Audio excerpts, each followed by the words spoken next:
Baina TV, connected to your world.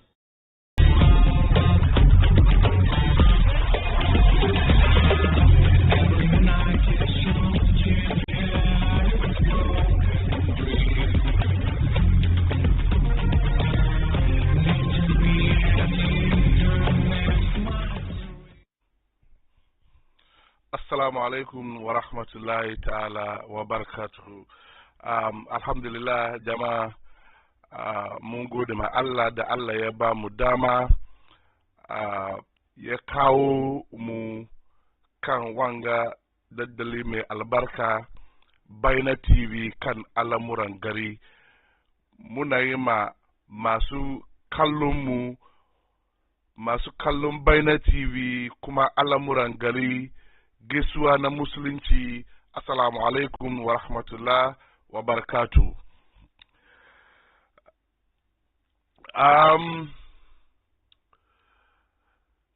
Yau kan program mu na al'amuran gari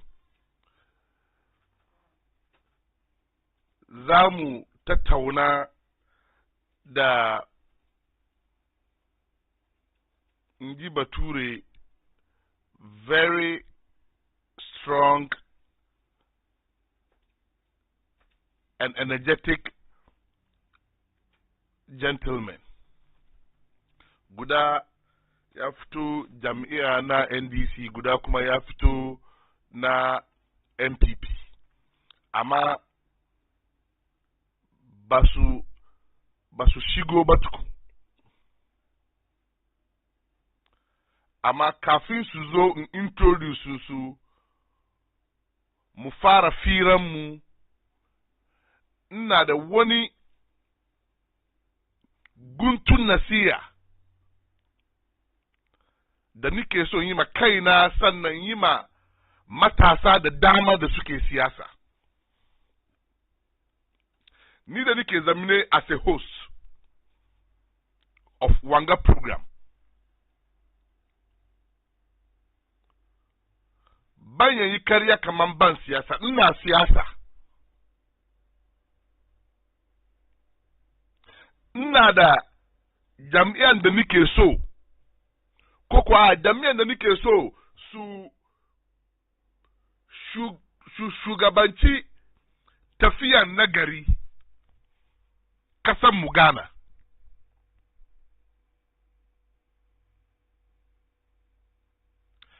Amma my major interest, ko kuwa priority na shine ngan kaman kasana na cin gaba. Jama'a, recently, ko kuwa for some years, few years zuwa, kusance 4 or 5 years kega, akwai wani abu da ya shigo system shi ne me, matasanmu da dama da suke siyasa, in sun dibiya kamera gabansu, ko kuwa in suka gan kaman kamera, an kunna kamera kansu, sai zama wani abu daban. She me shi ya shiga zagi manya, ya shiga renin manya, wai yana siyasa.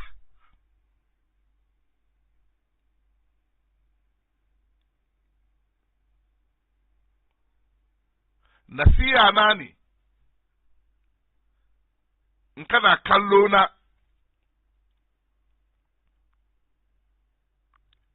and you are a young man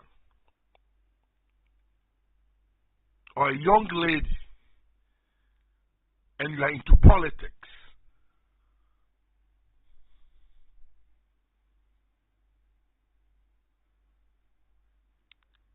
be careful. Kana magana, ka sansata magananka. You have to be decorous. ban san wannan mutanen da suke zagin nan ma ban san wani amfani suke samu cikin siyasa da ya bar suke zage-zage abinda ke bata min rai shine kagan wani matashi wanda yake zagin nan me shi ya haife shi kai a bar ma batun me shi ya haife shi batun rayuwar duniya me shi ya duba shi har ya yi tashin duniya amma saboda sabanin ra'ayi differences in opinion or in view she zamanto kaman bari a yi zagi alal misali ina studio mu na Atomic Fest nan shace zan je nima she wani ta in ka sauka ka je mike kai ka te nima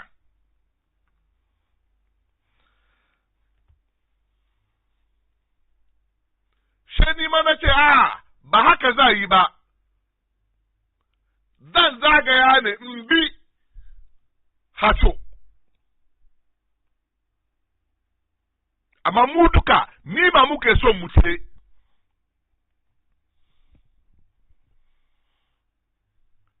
yawan zai zama fada yawan zai zama zage-zage amma mu duka ni ba muke so mu ce it's just a matter of one na so ya bi nan one kuma na so ya bi nan amma the final destination is to get to Nima. The final destination of NDC and MPP shine a samu cin gaban kasa. Shi yasa kowane party ke kawo manifesto. So, me yasa baka convince dan wanka. Kaman hanyar mikenga shi zai bar mu kai Nima da maza. Kai ma da kace za ka bi hanyar hacho ka je niman nan kai ba ka convince dan wanka da ke so ya je miken nan ka convince shi kaman no mu bi hanyar hachun nan shi zai muna sauki shi ne mafi sauki hanya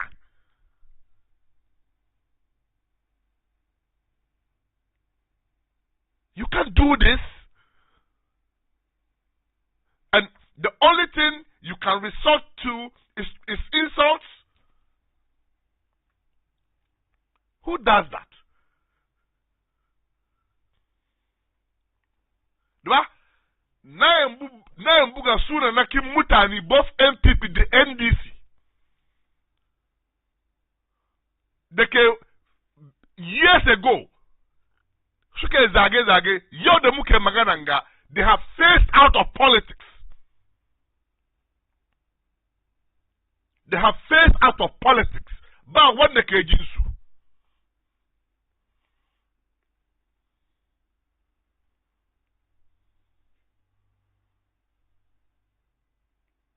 Mun jima cikin gaming go.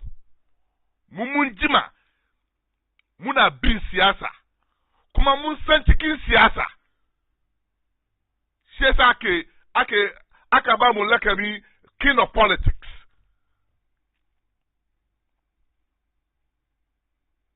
Ban son buga sunanaki amma akwai examples da dama waɗanda suke zagi suka taba zagin manya don a san su cikin politics cikin siyasa yau muna maganan ga waɗannan mutane they are not in the system both in MPP and in NDC.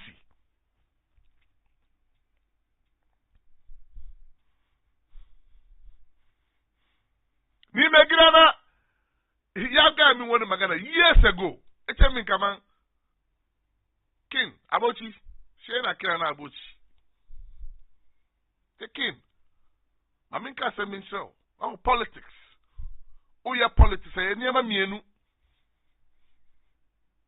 Ida say obe yiru ho akọ school. Ana say obe pesca. Enye sa. Debia ye be yusu. Ana say obe dadu konkonsani. Asa na what must survive in politics.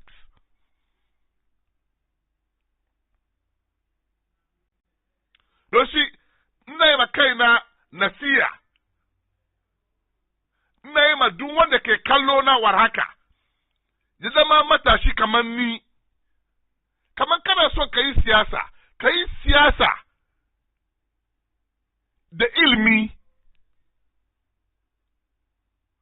Kai siyasa da basira.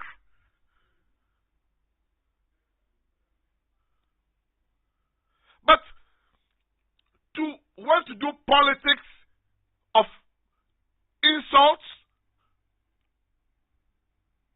to want to do politics of character assassination, I think that abin ya yi wari, abin da ke da bacin rai ne yanzu ma mata suka sa kansu cikin wannan hali na zage-zage cikin siyasa. Mata o, da abin da muka sani ne, mata dai, they are seen to be, decorous in their utterances. Cikin maganansu, mata are seen to be decorous. Akwai limana ngana magana. Ama what do we see today? Yau me muke gani? Ka samu mata a su dibiya kamera kansu. Wai suna siyasa babu laifi.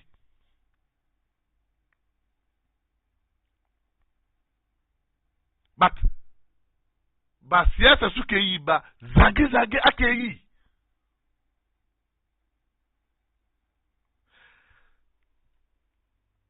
You see, zagin nan ma morally wrong. Morally wrong. Legally, absolutely nothing wrong with it.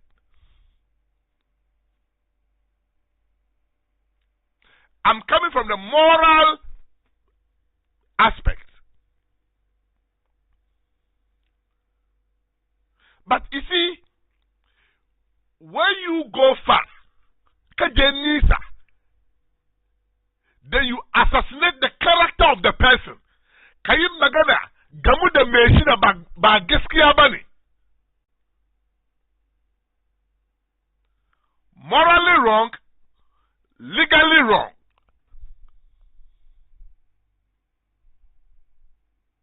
So let's be careful. In all honesty, our politics is turning into something else. Zage. Maganganu dewa. I can't sit on national television. I can't sit on set and repeat them. So disgusting.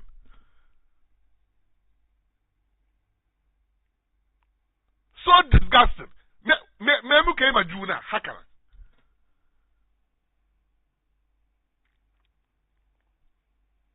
Kana cikin unguwan ka bai develop ba, ina yi ruwa ya shiga dakinka, ko ya shiga gidanku. Baka tunani wannan ka doki kamera, ka dibiya kanka, ko kin doki kamera kin dibiya kanki. Why are you not putting pressure on the authorities? Authorities da ya kamata su yi abinda ya kamata nan, saboda ka samu sauki rayuwa baka wannan. His Excellency the President zaka zagi. opposition leader zaka zagi kai maganganu da ba haka nan ba against me shi.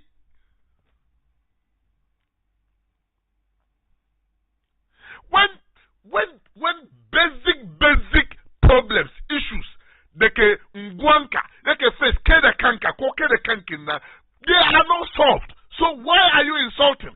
Can't you use that same time ka advocate, ka kila government, ko ka kila assembly? Suzo sutema kamuku. But instead, what do you guys do? You put the cameras on yourself, and it's insult and character assassination of people who matter. Why?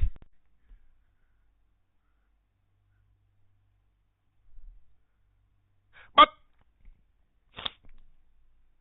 in all honesty, Nina ganin kaman irin wannan mutanen nan da suke wannan abu kaman wani ciwo ne na hauka, wani ciwo ne na hauka, because in ba haka ba ya mutum da ya cika hankali zai doki kamera ya dibiya makanshi ko kuwa aka kunna mai kamera bai da magana da zai fadi sai zage-zage. Jama, duk wanda ke kallo na ka tambi kanka, kai da in hankalinka ya cika sosai aka dibiya kamera kanka ko kuwa ka kunna kamera, me zai bari ka zagi wani babba ko kuwa ka yi wani magana da ba haka nan ba gamu da me shi? Na ganin kamar hauka ne. Those people are not mentally right. And so, apart from the police arresting those people, that is, you see, the arrest should not even come in. Once there's a character assassination, nkabata meshi suna, ko kwa kafa di wani magana, gamu da meshi da ba haka nan bane. I think the person should sue people like this. And apart from suing them, kutema kamusu ajaw da su attest ko hankalin na abin nan su sai. Saboda mutane da yawa an yi wanka, an sa riga mai kyau, amma an yi hauka. But no normal human being will go the tangent some of these people are going. Why? Why? Mesa.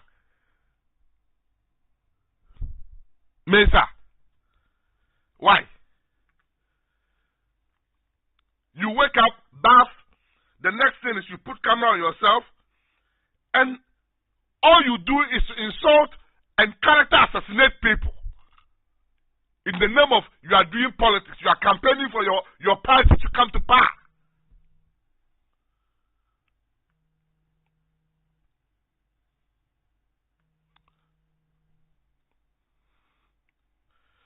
Let me go on a short break. Once I come back, we'll continue.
kasuwan baina ina masu ciniki me kake sayarwa abincin ci ne ko kuwa rigan sawa ne kasuwan baina is here to take your business to the next level and then give your business the spotlight it needs. It doesn't matter where you are. Call us, Kasuwan Baina will come. To take this number 053-948-7757. Let's take your business to the next level. Kasuwan Baina, let's go together.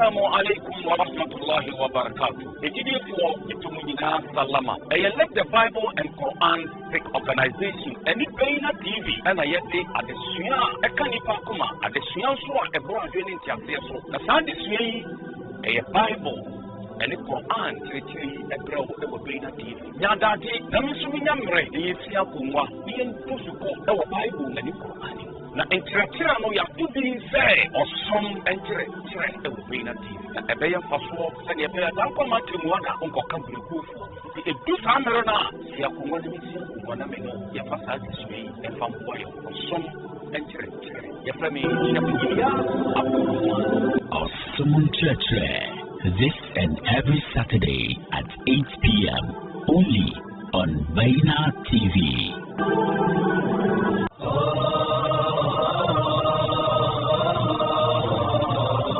Assalamu alaikum wa rahmatullahi ta'ala wa barakatuhu. In san zai ai salamu moragar nan kurkan lawargo. Allah hido kan Baina TV na sambuwar she kan tinga ka tawar she programu kan shi gane addina fahamu warshen na rakwar faham. Programu go fandara abuka irkoi ne mangagana mangabaijina mangagana. Taka fonnan gangagana shin gabe. Ga shirin ka talfa kayantai alfaberai imakaki fahamandi Dina Misawi. Adina Famu every Sunday at 8:30 p.m. only on Baina TV.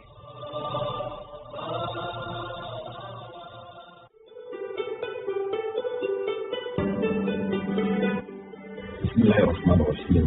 Alhamdulillah wa salatu wassalamu ala rasulillah. Wannan shine nurul Islam. Nufin nurul Islam shine hasken musulunci da can shi ya wuce muke da wazi kuma zuwa garuruwa da wazi yau sauki ya zo a cikin taimakon Baina TV za mu dinga kawo muku karatutuka na musulunci da rayuwa na gabariya to da haka muke kira al'umma baki daya su dinga sauraron mu akan Baina TV kuna karantar da karatuttukan addini ku kasance tare da maluma daban-daban a yayin da suke haskakewa game da batutuwa da suka kunshi musulunci da rayuwa gaba da haka kada ku rasa wannan dama. Kada ku rasa wannan mafi kyawun lokaci tare da Nurul Islam. Time with Nurul Islam Sundays at 4:30 p.m. only on Baina TV.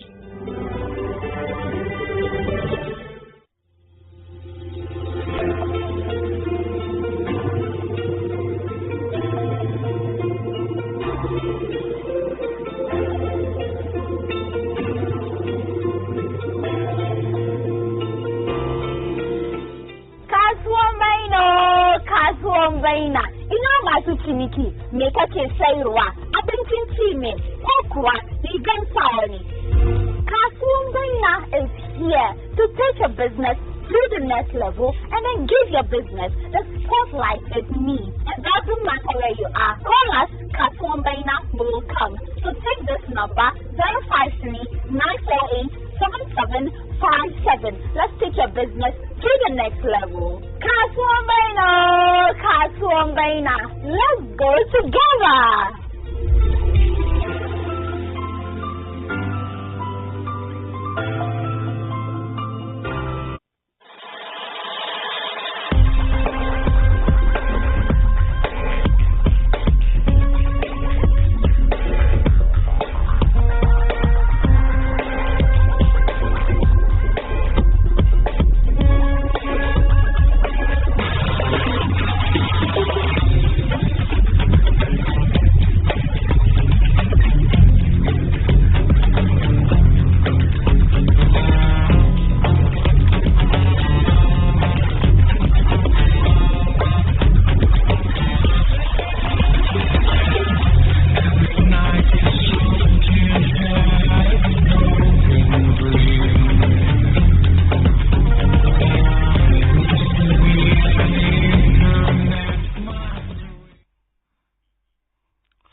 rahmatullahi ta'ala wa barakatuhu. Sannuku da zuwa. Mun je break. Jama'a kaban kan da na fadi. Yau kan programmu na samu manyan mutane guda biyu da za mu tattauna al'amuran gari da su. Na farko muna tare da Honorable Alhaji Muntaka Danlad Shebani, yana cikin regional communication team na NDC, sannan shi ne deputy communication officer na Ayawaso Central Constituency. Yana aspire, yana neman mutanen Ayawaso Central su vote mai ya zama substantive communication officer na NDC Ayawaso Central. Dan latsin da zuwa. Sanu kare. Ya harkoki. Alhamdulillah. Ya kwana biyu. Wallahi alhamdulillah. Ya kuma kuke. Alhamdulillah. And then I think Wednesday, Thursday, I was here. Oh, okay. Yes, Okay. Some time ago, Baina TV ya zama gidana. Yanzu ya komo da na gudu ne. A prodigal son, I'm back. I'm back home. That's fine. Send us one. Sanu kare. Ina fatan yan Ayawaso Central kowa na lafiya. Suka ci wani iso da gaisuwa. Honorable Abdul Jaleel MP mu. Wai nazo ya gan flyer, isa wai nazo personally ga maka yana gaida kai. Da Honorable Rudolph MC mu da dukkan manyan duka baki da. Na ansawa. Sannan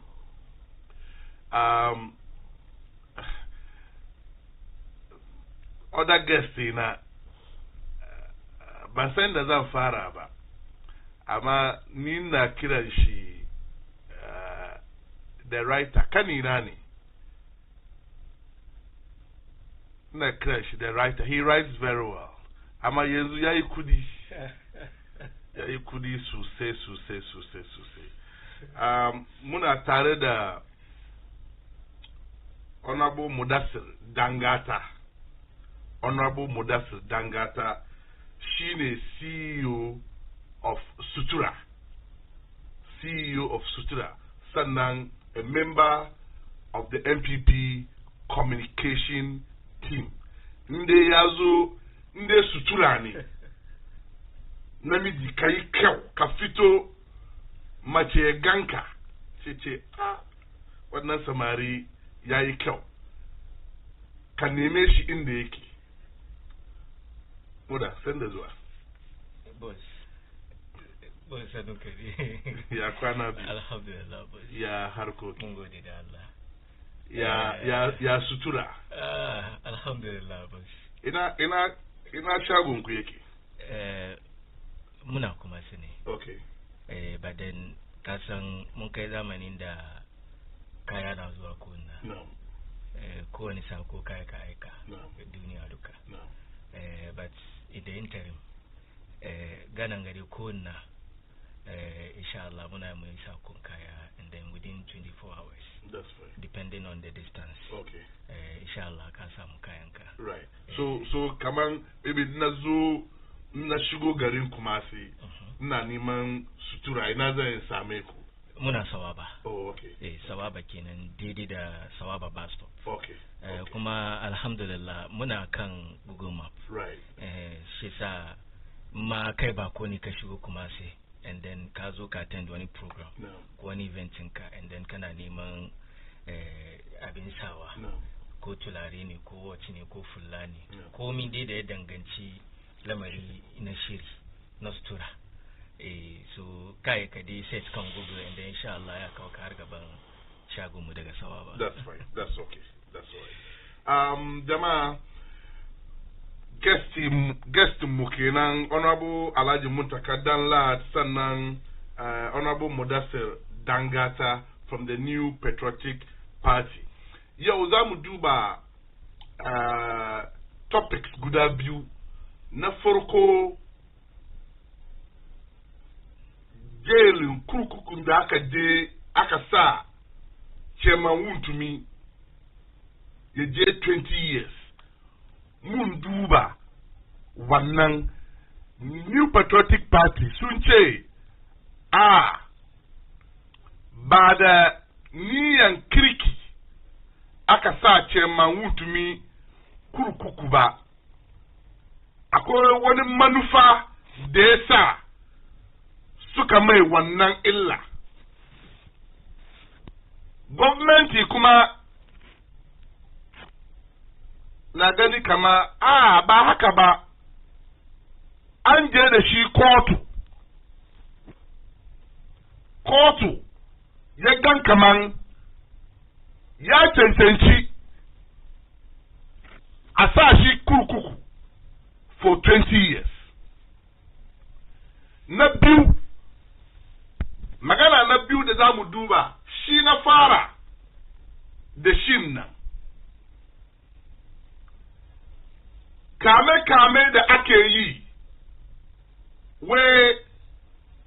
wani ya zamna ko kuwa wani ya kunna kamera ya yi magana, she police ya kama shi. Shi ne gwamnati na so ya tsoratar da mutane kan su buga bayansu ko kuwa yaya. Honorable Danlad, zan fara da ke. To, kun sa Chairman Wuntu, gwamnatinka ya sa Chairman Wuntumi jail sabida yana buga bayan ku sosai. He has been a serious critic of His Excellency the President and the NDC government. Apart from that, is it an issue of satisfying your base?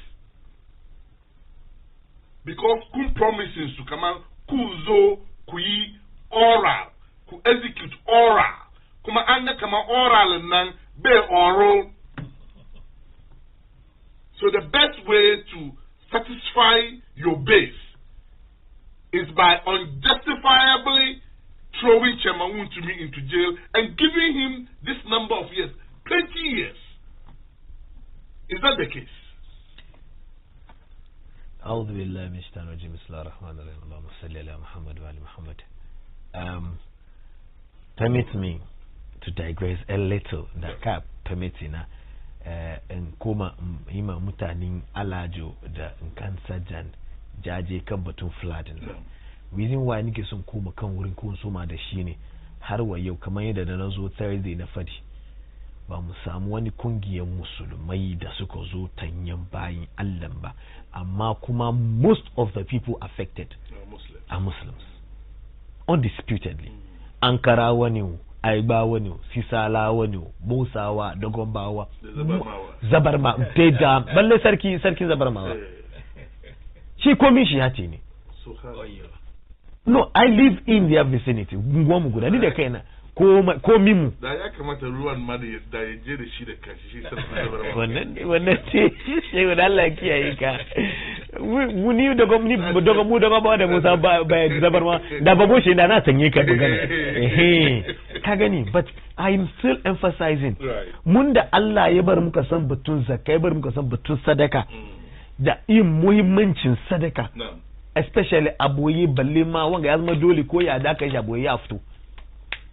Shi a ce har yanzu ba mu samu wani kungiyar musulmai. Muna da Office of the National Chief Imam na shugaba duka gagana duka. Muna da Office of the Shia Ali Sunna Ahmadi community ukunga. Sannan muna da Komok, muna da Formwork, muna da me har yanzu. And these are some of the things that they should be doing. Yeah, I'm surprised. Kamar yadda nake fadiwa ban san ba ko don na zo ba shi yasa na san kamar shi awa har yanzu na tutu ana gan kamawa, but then yayi late kuma ai maza do bai too late ba. But what about the other sects? Muna da zakat and sadaka funds su kuma rafani na sarki Andani ya aika an zo an wani surveillance and take pictures. We are here to also listen from them. Though the last time the Najishi said they are prepared because it is not a simple thing. But kamar yadda muka samu knee jerk reaction on with some people maza su zo yi wani abu sannan su koma su yi abin da ya kamata da kyau at least ku zo ku tanye bayan Allah mun samu churches the Christian individuals sun shiga da ga suna da pictures nan ga it is pathetic mu musulmai mu ya kamata mu spearhead irin wannan abu aka ce musulunci wannan ne musulunci ba a gida in za a maulidi kamar yin ni na fadi kuma zan kuma fadi maulidin kakanmu babanmu national chief imam shehu usman nuhu sha rubutu da zai zo kaga barnan kudi da aka saba yin da za a yi kuma akwai wanda ke ga shanaye 10 3 6 7 masu sai shinkaf hey ba mu ce ka ku yi ba amma wannan yafi wannan muhimmanci kana so ka gwada manzo Allah sallallahu alaihi wasallam soyayya ka gwada mai soyayya lokacin bayi ga mutanensa musulmai al'ummarsa suka shiga cikin kunci ka zo ka cire kudi ka gwada soyayya ka duba suka tanyin kesu shi ya fi dace kamar an zo ana yanka shanaye ana ci maka da shamaka da wasu ba wai kamar su yi rashin abinci gidansu bane sun samu abinci gidansu amma sun zo barnan abinci ko ta yaya wani ya shiga gida kamar shida ya ci komai sannan ya fito wasu abincin ya kare ma a zu da shi ga bayan Allah ba abin da ya saura gadaje ne abinci abin sha wasu da wasu kuma da daman su banda gidajen da ke suna da shagogin su kuma wuri isi magana da kake fadin gaba at somewhere 2015 ko no before 2015 na taba experience wannan lokacin ina stay side ansar nan muda da ya san inda ansar sunna yake yes wujin daga kuma shi wujin flat prone area ne na taba ina waje ana adari na saura ya tare ya baka shi ba ruwa ya shiga min komi na ya te so I understand the frustration where you are coming from to ranan da daren ni da mai daki na mun yi kwana shagun abokina ne inna lillahi wa inna ilaihi raji'un so I get where you are coming from. To be frank, kai ka ja hankali na ma zuwa wannan issue. The last time da na bi wujin, the flooding yayi gari ya waye. Ko is it 2 days or 3 days after? Da na bi wujin, na gan kaman loruka ma ya fada cikin gota. Ya yi min dadi ba ga ce lorika sun fi 10. I was like, I'm telling you. I was like, what? And so, like you kamar kan da ka fadi, wannan unguwa, about 95 to 98% were affected. Musulmai ne. Yes. Mutanen mu ne. This is the time they need us. Ba na ko da ma ba musulmai ba mun manta da abin da Imam Ali alaihi salatu wasallam ya fadi ne. Wai mutum dan wanka ne wurare biyu, ida da na jini ko na mutuntaka. Bai batu ma na musulunci ba sannan.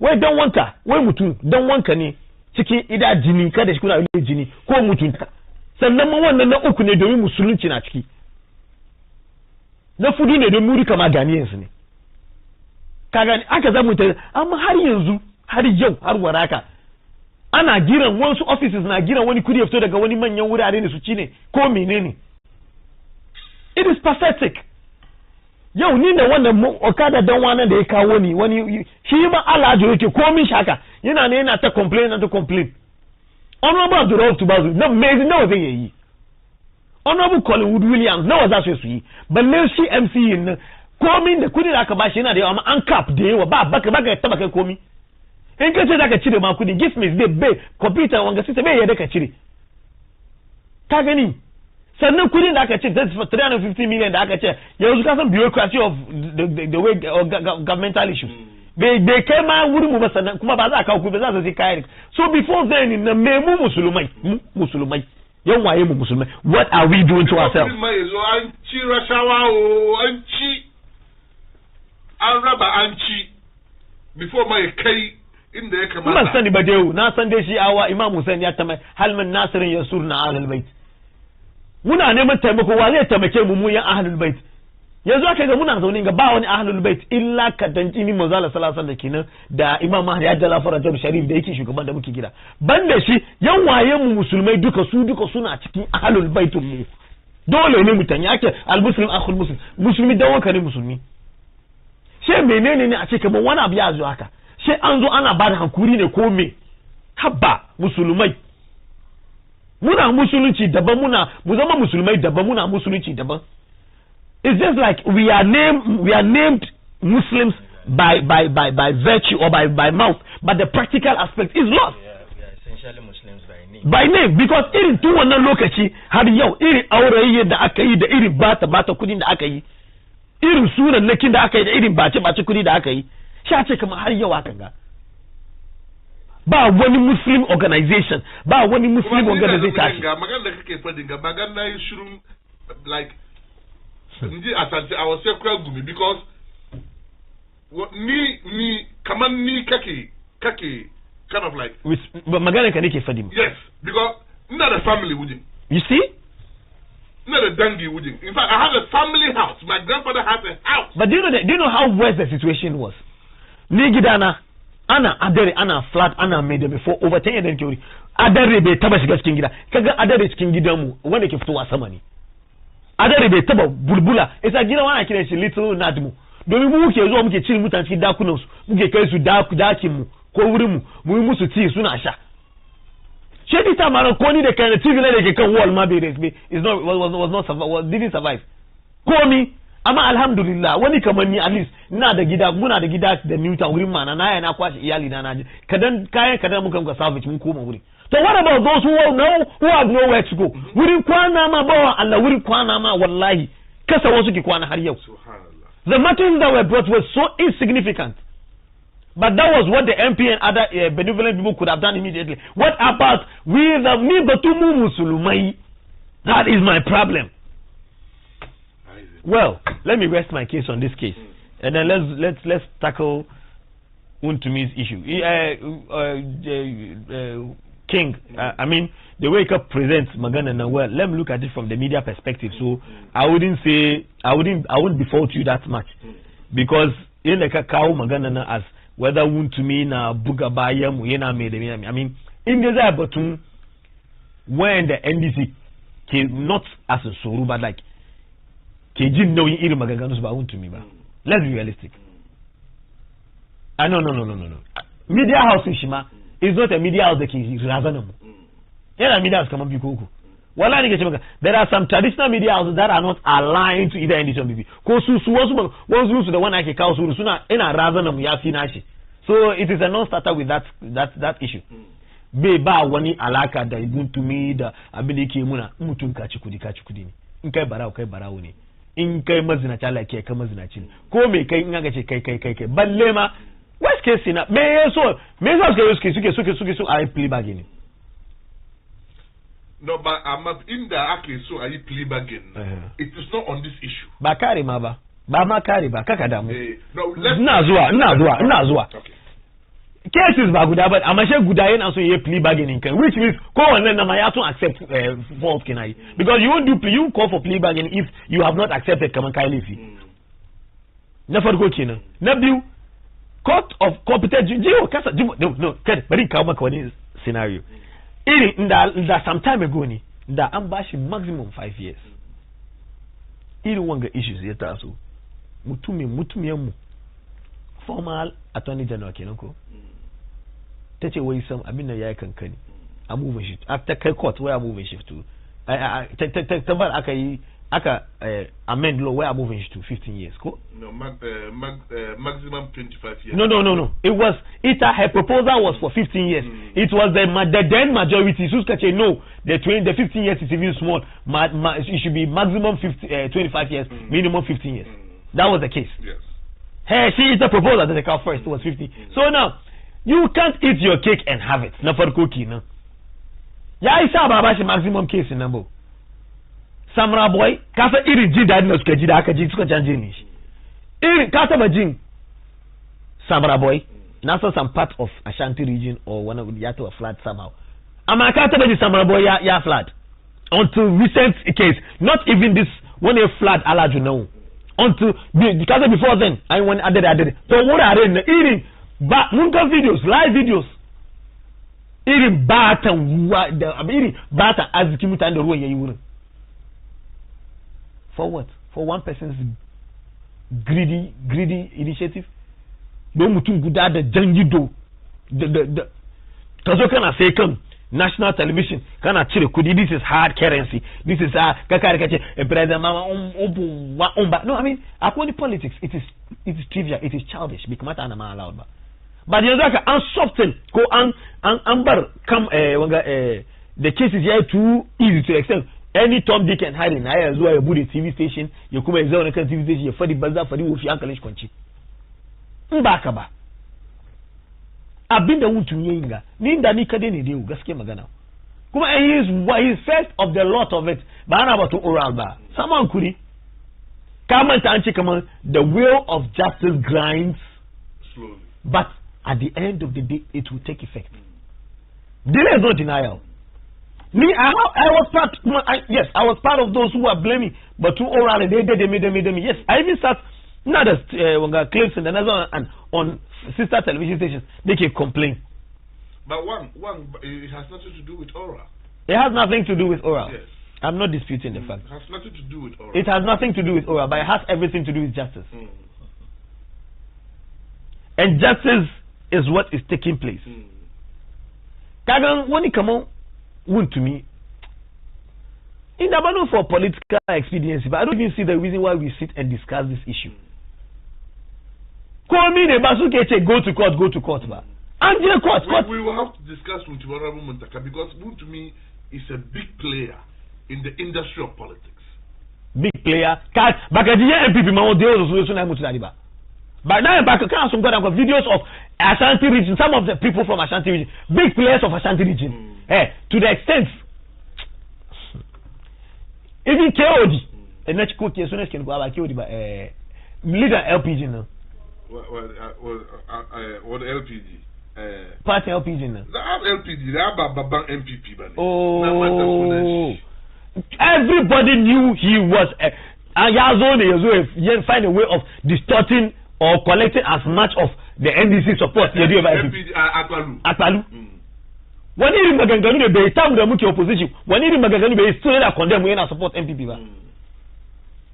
We all know most of these small parties are there to represent either the NDC or the MPP. A majority of them are representing MPP. When he contracts neighbors samba, because she might have to recently as you are condemned, kuma ya uphold anyone and justice that akai. You can decide to say the court was unfair. But your saying doesn't make it real. If you want the law, the name of the game is evidence. Gather your evidence. Where that's what appeal cool. Let us go. Sutuna. That's what appeal now. 25 years is the maximum. Couldn't I get convention has been it's so insignificant. So that the appeal not can lose. The possibility to Ankara is high. Me if it was left to me alone. Batum jail in Akamina. That 5 years Akabashi, I don't have a problem with it. But could I then make a matter and squeeze the hell out of him? To Mesa Bakufara the cases na Batum Kudim, but she cook up Druki na Samra Boy case. Cook prioritize one now. Why prioritize? The court prioritize. Bamumka prioritize. No, but the case is number one case the court by. Yes, but the Attorney General decides which one to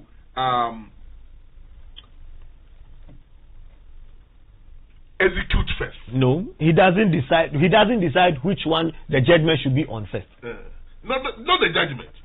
We are talking about the judgment here. Yes, but the setting of the general would have the discretion to choose which case to prioritize yes. first. No, he's not to prioritize. To start first. No, to prioritize. To prioritize. And the priority is what makes him start first. Second. Yes. No. You continue. The Attorney General yana gather evidence in Shinesaneje court. It's when there is some evidence first, the she's a father. You don't expect me to think because Batum Kudina is more priority. It's prioritized than the other. We don't have efficient evidence. No. So if you talk about priority, it could be that it was prioritized first due to the evidence, the availability of evidence. Okay. But not as in that is not the case. Could it also be that in the cases where monies are involved, where to me has called for a plea bargain.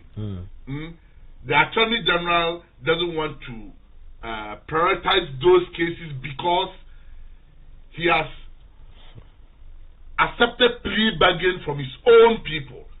Some of your people have had plea bargains granted them. So if the Attorney General doesn't push cases that involve money, and for Wontumi to also call, take cue, let me use this word, take cue from former NDC appointees who have had the Attorney General grant them their plea bargains.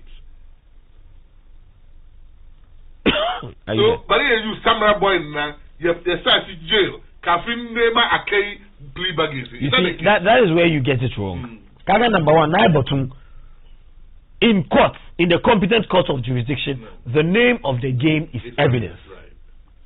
What, no matter who you are, no matter what you do, I'm back at the substantial evidence enough to fight your case. It's a much ado for nothing. It's a non-starter from the beginning. When they have enough evidence with first, she is Samurai boy, she is father she. But to plea bargaining, ya continue when ya father when the case kumai. Even after the Samurai boy, he still has also he's gone through with the cases that your exit bank the Canada won't make it to plea bargaining. In the ache kaman yana so ya kare Samurai boy kura sannan ache an fara na plea wannan zai zo ya plea bargaining shi ache kaman there will be a kid in that batun analysis against the right kenan. But after he's gathered enough evidence on the exit also, he pushed it also. Kuma ba ce kaman domin yana plea bargaining yasa za a sake wannan ba. Kana sana kuma yaji da yago da mileage mana batun concurrent batun wangan nan ba ka da kai 50 years. That's fine. That's honorable Muntaka bar kasa barin sama chalk nan. Muda. Boss. Your party thinks that Wuntumi's issue is a political persecution or prosecution. But this is a case where a competent court of jurisdiction has announced its verdict after taking Wuntumi and his case through the necessary procedures and finally announcing its verdict as a court. Yada Kuche, where it's political.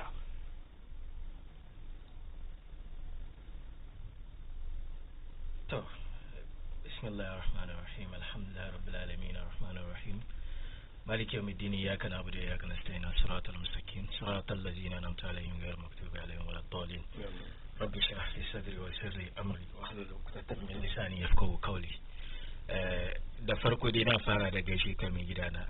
Ina ji wani lokaci mun ga muku mashi ba da yake mu duka shi muna cikin wani gwagwarmaya ba mu samu mai fira ba sai dai ko zuwa na kiran ga ya dace Allah ya yi iko mu ga mu. Da farko dai na gaida mutanen kasan ga duka gaba daya, especially hasatan mutanen kumashi sannan mutanen asawasi kuma. Na ji batun kesin cemawun tumin nan wani abu ne da ba mun mai da hankali mun yi firan nan yadda ya kamata, ya bar kaman mun yi fira mu kare idan ba mu samun amfani cikin ainihin abin da muke so mu fahimci. Ina jin dan wana Muntaka ya magana diwa cikin maganganun shi nan ni a fahimta na kaman ko dai maybe da gangan ne na mutanen mu na NDC kasan suke ta gare su shi sa shi ya mix maganganun, amma in ba mun sa shi within the right context ba ya bar kaman firan da muka zamna nan gamu da safin ga shika kaman ba mu amfanuwa da shi ko kuma masu kallon mu ba su amfanuwa. Na farko dai kesin Wuntumi mun san uku ne, akwai na shi sama boy sannan akwai na tanon in forest sannan akwai na izin bankin nan ina ji kan na sama boy ke ga aka yanka mai hukunci wai ya je shekara 20 kenan 20 so da ina ganin mun ya mu amfana sosai da wanga firan da muke yi inda da mun saya kan shi wangan ya so mu iya mu tattone mu tattance mu fahimci kamar lalle oke hukuncin da aka yin an yi daidai an sayar da hukunci kan adalci ya so wannan ne ni nake ganin kamar yana da muhimmanci cikin firan da muka yi da safi ya so sauran su kesusin tun da ai ba kai kan wurin ba tukunna shi daga bayan ya mu zo mu zamna mu yi wannan fira to an da ya kai wintimi court sannan kuma caman wintimi kowa ya san shi ya san abin da yake yi garin ga an san shi maina ne long time ya kai kusan shekara 20 yana exactly yana yin mining sannan company shi akunta mining large scale mining company ne ba ma small scale ba large scale mining company ne so kuma large scale nan in fact ba don lokacin da su akuntan ga suka zo ba shi large scale mining ba wani ganiyan da ke da large scale mining firm ko company kisa su zuwan su wuntumi ne ya bar suka yi suka samu karfi suka kai wannan matsayin nan cikin lamarin shanin mining to magana da ya zo kamar lalle wuntumi illegal mining ya yi aka kama shi aka ce za kulle shi har shekara 20 ko kuma a'a wani abu ne da ya zamana saboda lamarin siyasa ko wani haushi ko kiyayya da ya sa gwamnatin yau na NDC suke ganin kamar tunda suna da mulki ke sa sun ya su yi abin da suka ga dama ga wanda suka ga dama kaga inda ban sani ba ko dan wani read judgment nan kusan in ka read judgment nan sannan ka saurari manyan lauyoyi daga kasan ga tun sakaran jiyan nan fahimtar da mu duka muka samu ne na imani da dan wana kuma shine kaman kulle wuntumi da aka yi ba an kulle shi ne kan yayi illegal mining ba wannan ba shi ciki so inda ba kan illegal mining aka kulle shi ba menene laifin shi wai yana da concession kusan wuri da ake kyautata zaton akwai gold kenan shi yasa su yawanci companies mining suna zuwa suna yawon nema ya suna mutanen ga geologists sai su ke zuwa su yi wannan research nan su try su gan kamar lele akwai gold nan ko ba prospecting haka ne so shi wannan wurin wuntumi aka ba dama ya je ya yi mining wurin amma mining da aka yi sai zama da kama a'a ba mining ya kamata a yi wurin ba kisa ya ce a yi reclamation land so reclamation ne ka zo kan fili akwai itatuwa akwai komin gida akwai da muka sani na daji sai ka zo ka kakkare itatuwan ka tone rami mu dai mu duka dai mun san yadda lamarin mining yake sai ya ba da dama wani aminin shi mu ce haka ya je ya yi mai reclamation nan so reclamation nan ne bayan ka kakkare itatuwan ka nome wurin ka tone ramin sai ka zo ka like ramin ka shuka itatuwa kuma ya so zuwa gaba nan gaba itatuwan ya taso ya so wurin ya koma yadda yake da duka abin kenan shi wuntumi ya bashi ya yi wannan reclamation nan shi kuma bayan wuntumi ya bar wurin don wuntumi bai ba sama ba yake ba yana kuma shi ne sannan wani lokacin yana akara nan sai sa bayan wuntumin mai shi kusan rashin gaskiya ya zo ciki wuntumi ya juya shi ya zama da mai shi ya je yana mining ba da yana da takardunan mining ba ko ba da ya nemi izini wurin gwamnati ya yi mining wurin ba sai sa tun da ai filin an ba wuntumi ne ko kamfanin wuntumi ne sai sa su gwamnati suka zata kaman wuntumi ne yasa ai wannan mining nan wurin ba da izini ba duka maganan kenan da aka je court aka yi daga kotun an establish kamar lalle kan wuntumi bai yi mining wurin ba wuntumi ya ce shi alkawalin da ke tsakanin shi da samarin ya bashi ne ya yi mai reclamation shi kuma mutumin ya ce wai haka ne reclamation wuntumi ya bashi ya yi amma wuntumi bai bashi kudi ba shi yasa shi ya ce zai yi mining wurin ya samu kudi sannan zai yi reclamation ka gan da rashin gaskiya ya zo kenan to she su kotu suka saya kan kamar tun da wuri na wuntumi ne sannan ya doki ya ba wani mai shi ya yi mining shi sa kan kenan aka saya aka ba wuntumi shekara 20 to abin tambaya me yasa shi wuntumi da shi fili ne nashi ya ba wani ya yi mai wani abu mai shi ya yi wani abu daban kai sai a ce an ba shekara 20 abin da ya ci mu tambaya ne shi wanda ya yi wannan mining ya je ya sayar godin ya samu kudin na yake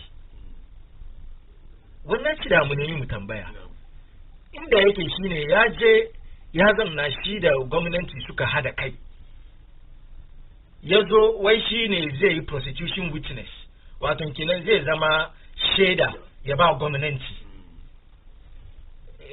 mai gida kamin gafara ni da kai ne ko barin ce ni da honorable muntaka ne muka samu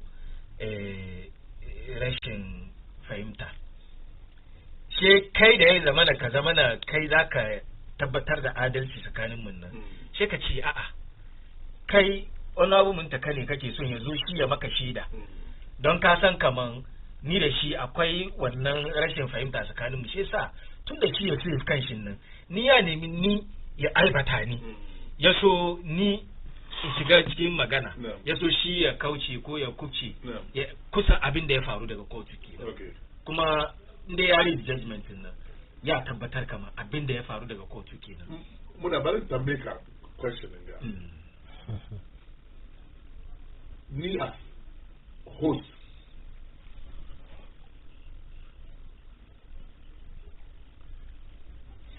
me as the host me as the host kafin invite kuna na san na farko ku politicians ne sannan na san kaman when it comes to communication you are competent and so you make my show what I want it to be. It's rude to me saying that lokacin da ya ba gayin nan wudin ya yi reclamation bai san kaman gayin bai da capacity reclamation ba sannan ya san aikin da gayin ke yi aikin gayin na shi ma galamse yake yi small scale mining yake yi amma ya bashi same way kada na invite kuna ku grown up adults ne amma kuka yi wani magana nan in dai ban stop ku ba you will be held responsible. I'll be held responsible. True. So again barin tambaye ka an abin ganga but it's good to be saying that bai san kaman gayin nan ba company shi nan ba reclamation suke yi ba su ma galamse da suke yi amma ya doki ya ba su yi reclamation is it not was it not being deceptive in that case? So kaga ni a fahimta na da wani gurgun ilimi kadan kan batun shani batun mining don ina batun gurgun fahimta kadan don ni wani lokaci shi na yake daga Minerals Commission shi sa kusan duk lamarin da ya danganci ba mining da processes na alhamdulillah muna da fahimta kai kadan kaga wuntumi baka cewa he was being deceptive because kaga duk company da aka bashi wuri fili concession ya mai cikin contracting shi da gwamnatin nan an fadi mai kaman in ka je in ka tone wurin yana kanka ka make sure kaman an lice wurin kuma an reclaim land shi yasa in ka je Minerals Commission suna da a whole department da ake kira ALP. So ALP nan ne Alternative Life Program or Alternative Livelihood Program. Shi yasa suna yawo ne duk communities da ake mining. She su nemi inda ta san akwai yan galamse sosai garin ga. Su yan galamse ba su yin reclamation. In sun tone ne shi su samu bukatar shi su gudu su kuma je wuri sabo. Shi yasa irin wadannan ramumukan nan su Minerals Commission ne gwamnati ke bi kansu ya doki wannan nauyi shi yana yawo yana yin wannan reclamation na ALP nan ke yin wannan wannan program sai sa suna yawo ne sai su nemi suna shuka ida kwakwa ko kubi ko koko in so reclaim land ya so shi a mai da landin kuma wani wurin da kamar su yan garin suna iya su amfano da kasan kuma shi sa duk wani company da aka baka license kai mining, it is part of your responsibility as the company to reclaim wannan land din nan bayan kai ka amfana da shi da lamarin mining da gold da kake shi yasa shi wuntumi ya nemi a reclaim wannan land din nan yayi ne don wannan nan na cikin shi kaman responsibility shi as a mining company ma ya taba land din nan kenan shi yasa duka maganan kenan kaga ni abinda nake son masu sauraronmu su mai da hankali kansu ne kama again shi wanda aka ce ya je ya yi wannan kuma kotu sun tabbatar gwamnati sun tabbatar kamar shi ya yi wannan wato duk abin da ya yi kuma bai ce kamar da ya yi wannan illegal mining na wurin nan kudin nan ya ba wuntumi ba ne ba evidence guda da ya gwada kamar akwai kudi tsakanin shi da wuntumi shi yasa inda gwamnati interest shi ne kan one an yi illegal mining an karya doka two illegal mining karya dokan da aka yi nan an ci amfanin kudi ciki wannan ya ci da gwamnati ya mai da hankalin shi kai wanda ya karya dokan sannan kuma wanda ya samu kudin dukan ga kuma ba wuntumi bane don wanda ya yi illegal mining ba wuntumi bane wanda ya samu kudin illegal mining ba wuntumi bane menene laifin wuntumi abinda ya sa mu NPP muke sai kan kamar a'a wanda ba batun mining bane kuma ba batun illegal mining bane don cewa wuntumi an san mining company duk duniya an san shi ke da akunta mining yana da he only has a concession kuma akunta mining is a limited liability company wato company ne o company ne da tana zaman kanta ni yau ina da company ni dai nawa dai sutura ne kuma sutura shi wannan nawa ne na kaina ne ba limited liability company bane so proprietorship ne amma duk wani lokacin da na yi shi limited liability company na zo na je na bi doka na yi abin da ya kamata yi tun wannan lokaci abin da ya danganci sutura dukannin ga ba shi an zo kaina ba sutura ta yi zaman kanta ta yi abin da za ta yi sai dai ko su zo su nemi shawara na ko su zo kuma su fadi min kamar a'a abin da muka yi kaza ga yanda ya kasance kaza sai ta in ma sutura ta je ta doko wani magana kanta za ta kare ba ni kaina ba difference in limited liability company kenan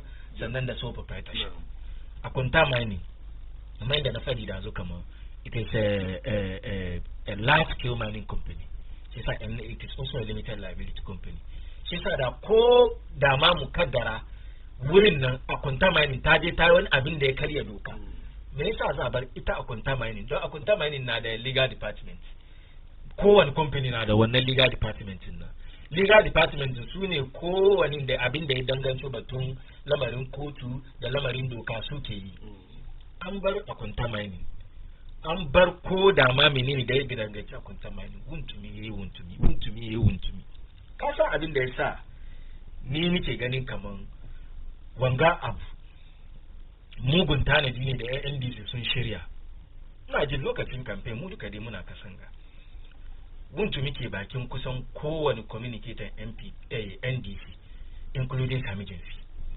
Oh, come on.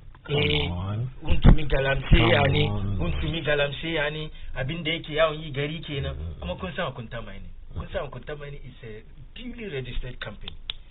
So kaga abinda ya NDC ke yi ne tun wannan lokacin nan suna sa wani akida kan mutane kan Kemahun mutumin banza ne, sannan kuma yana karya doka.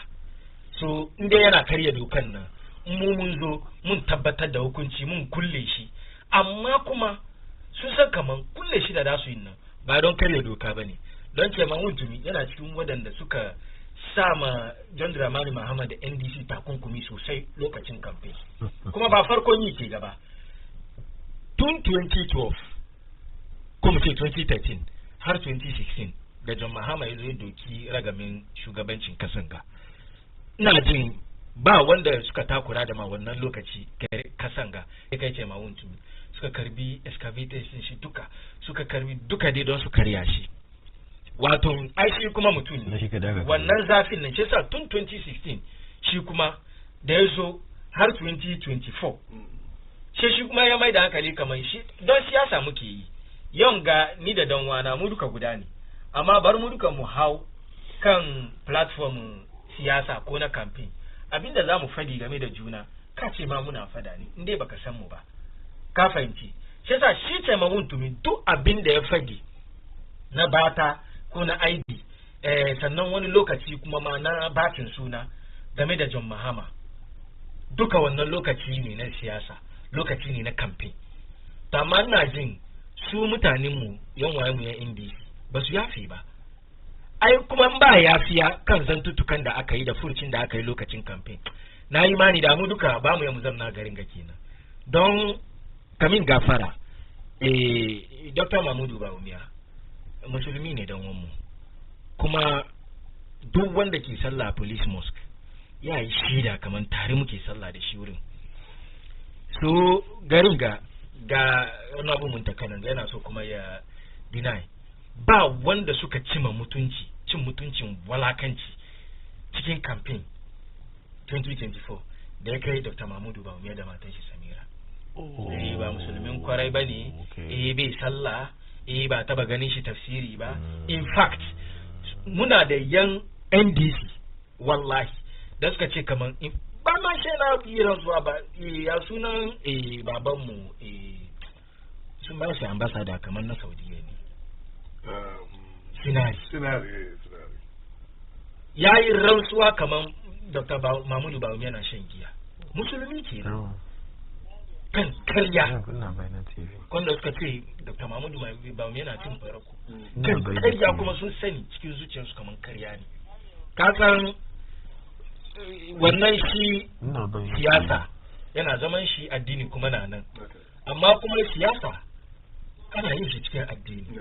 Kuma ba mu cewa mu musulmai ne, amma tunda muna siyasa in ya ga lokacin siyasa shi mu ajiye musuluncin gefe, shi mu yi siyasa mun kare shi mu komo doki musulunci, ba tarbiyyar da aka ba mu kenan ba. In fact musuluncin nan shi ke guide mu don shi ne identity mu. Duk komin da zamu yana da kyau mu ta dokar musuluncin nan muna aunawa da shi, abin ga da zamu yin ga yana musulunci ya ba da dama, shari'a ya tabbatar. Amma mutanen mu ya NDC ina jin kasan imanin suna da rauni kadan inda har lokacin siyasan su ya kai. Sai sa waɗanga abubuwa duka suna fadi zan tuttuka su yi, suna ganin kamar an yayi kage, an yayi da mutum karya ko da dan wanka musulmi ne, su dai samu galabar siyasan ko menene su ba ruwansu. Sai sa abinda nake so fadi in a minute ka conclude me on this. Abinda nake so fadi ne kamar duk zan tuttukar da Kemahun yayi game da John Mahama, game da Ibrahim Mahama, game da matan John Dramani Mahama first lady, waɗannan zan tuttukan da yayi kamar yadda na fadi da zu wasu na cin mutunci, like yana da zafi, amma kuma ai shugabanci ne, yana cikin lamari na shugabanci ne yafiya. Amma in dai har kun iya ku saya kan wannan, ku doko wani kesin da kusan ba kesi ba, ku rataya ma wuyan shi, ku doki ku mai wanga walakanci, and then ku ce kamar ya je kurkuku har shekara 20. Duba shekarun Kemahun wa kuma zai yi shekara 20 da hard labor. Akwai aiki. Sai sa mun muna kan bakan mu kaman jama wuntumi ba ya yi illegal mining bane kuma kotu ta tabbatar haka ba illegal mining yayi ba kuma ba kai illegal mining aka saya aka kulle shi ba abinda suka sa kai suka kulle shi ne wai don fili nashi ne ya doki ya ba wani sannan mai fin ya illegal mining amma gwamnati ba ta doki interest cikin neman wanda shi yayi wannan illegal mining nan ba shi yasa mu ragin adalcin da mu muke kai kenan kamar an yi da wuntumi okay that's fine mun gode honorable Muda in a nutshell summary ban tun baka dama ba na san ka bani ko baka bani na baka in a minute just a minute kagan it's unfortunate in aka zaka zauna first mun tashi mu yi kage da dama shi mu kare kuma shi musu mu kawo batun musulunci muna hanga wansu it's interesting muna da competent court of jurisdiction da ya ba da verdict zai ba da verdict bai ba da verdict in isolation ba mun tumi ya samu lawyers and kaji kaman shi the judges came up his lawyers got a shi suna batu a rage sentence in bai deserve wani ba an ce a rage kamar na zo na taimakan ka in ba aikin ka ba na taimake ka in aiki na ne zan yi wanda ke taimakan wanda ke kama ma wani shi dun ba aiki shi ba yana taimakan mai shi ne da ba do he deserves to be judged to be sentenced ba would they have called for reduction of sentence would they have done steps to kaga fa ba ka ce sun je neman reduction of sentence yankuri don appeal ma ba kayan magana yanzu suka ce malam program ya ba ta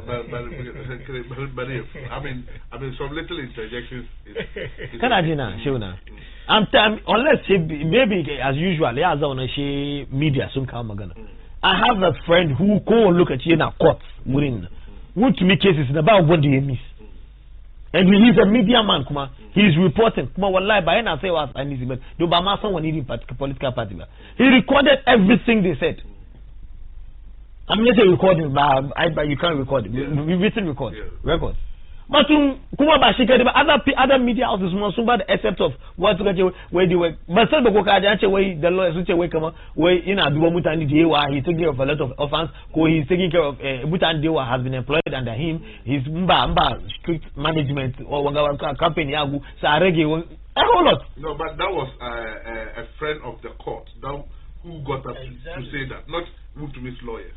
There was a lawyer in court, okay. Amicus Curiae. Yeah, he did that, not the lawyers of Wuntumi. So let's hold get on. That. Let's hold get on. that. Hold on. Straight on that. Wuntumi's lawyers pleaded for the reduction. But before she Amicus Curiae cow evidence co reasons the AK claim, Wuntumi's lawyers were those who started the plea for the reduction of the sentence. It is evidential. Bani ke fadi waba. Where is it? But there's no evidence. I mean, ina evidence come Amicus Curiae for this. But it was all over the place. What was all over the place is part of what I'm saying. You are quoting one side of what is all over the place. No, I'm telling you. No, I'm telling you on authority. Come on. It's not on authority. It's not on authority. The lawyer, the Amicus Curiae, the friend of the court, the lawyer, was interviewed. Yes. And he said that. They asked him whether he knows Wuntumi. Yes. He said he doesn't know Wuntumi. He doesn't have any relationship with Wuntumi. With Wuntumi, yes. You understand? Yes. He, as a friend of the court, yes, felt that he could intervene. And he did what he did. He did. But your issue, your issue you are raising, the Honorable Muntaka, that lawyers of Wuntumi rise to ask the judge for reduction in years cannot be proven anywhere. We can search everywhere. Chama, then I'm sure when you were listening to what I am talking about what happened within the court at the period and time of the sentence. I'm not talking. Oh, okay. The question is where you there. Okay, now you are Baumia. Oh, no, Excellency Baumia. You and I were not there. Oh, really? Is that the angle we are going? No, I'm saying it with all. Yes, and my point, I'm still standing on that. Before the Amicus Curiae got up to give reasons why he thinks Wuntumi should be whatever, that is Paris externality. He wasn't the first person to have called for the reduction of sentence. Okay. Until we should temper justice with mercy. It is captured in the hands of the court. Court by hands That is the court record. The court record. That is number. This is number 2. Karenyezo kan batun Musulmai da kage da. I mean, as I said, ni na fara from the beginning. Wallahi. Babu biya ba se rasuwa. Who to me is a non-starter with regards one the muye this muke so. I'm telling you. But media says shiba. Media says but I people man okay. Because media says they wahala I do man na who to me is because of the sport.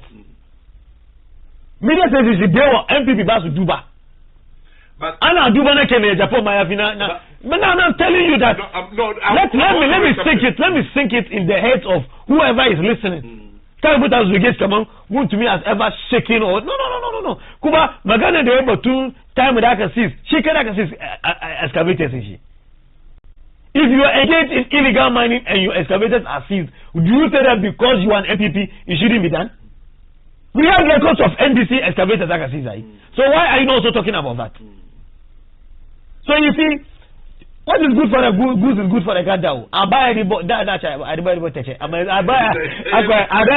buy the boat. The boat bank.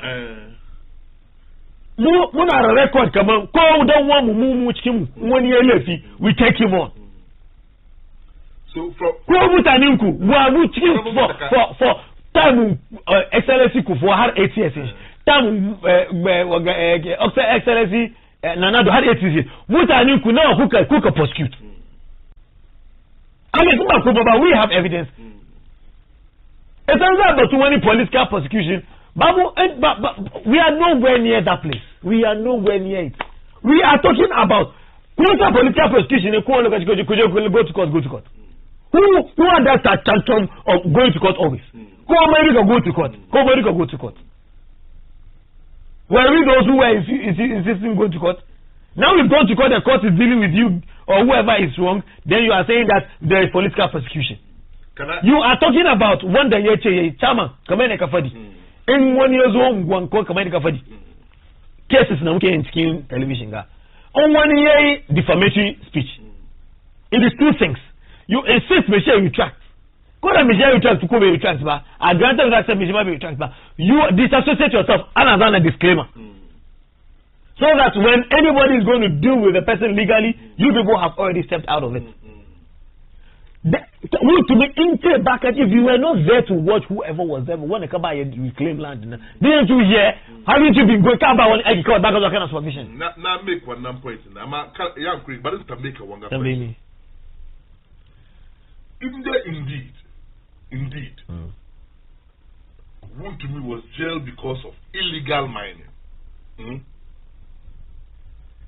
Then the guy who did the illegal mining on Woon to me's concession, indeed the state jailed Woon to me because of illegal mining.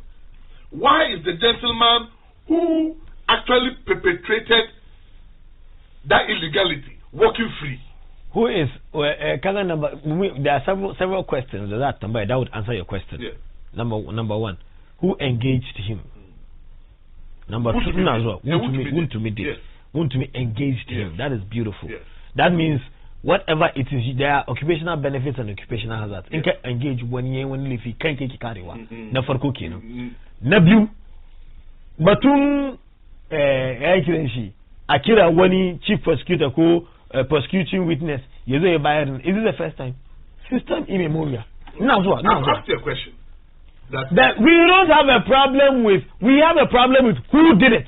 And as far as the law is concerned, the concession was not given to the guy, it was given to you, Woon to me. So you would benefit in the Kenyan Kani, Akakumoni has a Kaida can receive. But it is established that the guy indeed engaged whoever illegality. Chairman. The issue at hand is that if you have a problem with that, go to court.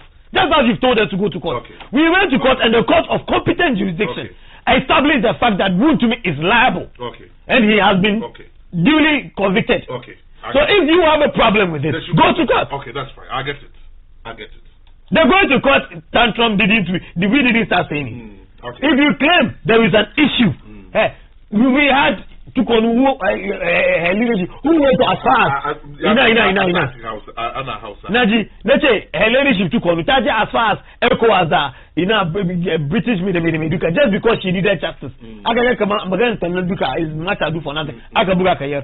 It's an as far as you can go. Okay, all right. Kana sana, amani kamar da nake faɗi wannan. Kudin da aka karbe shi da jail set da aka bashi na ni ya dame ni. Ni da na so a bashi at the minimum 15 years. Shi I make sure sauran a convert shi a charge shi for the reclamation of the land. But I come mini ga biya duka. Okay. Because that is the main issue. Ama you cannot decide for the court. Okay. Okay. Munje for a quick break. When we come back, we will look at our second issue, whether free speech is being gagged. Your second topic, you know.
Me kake sayarwa abincin ci ne ko kuwa rigan sawa ne.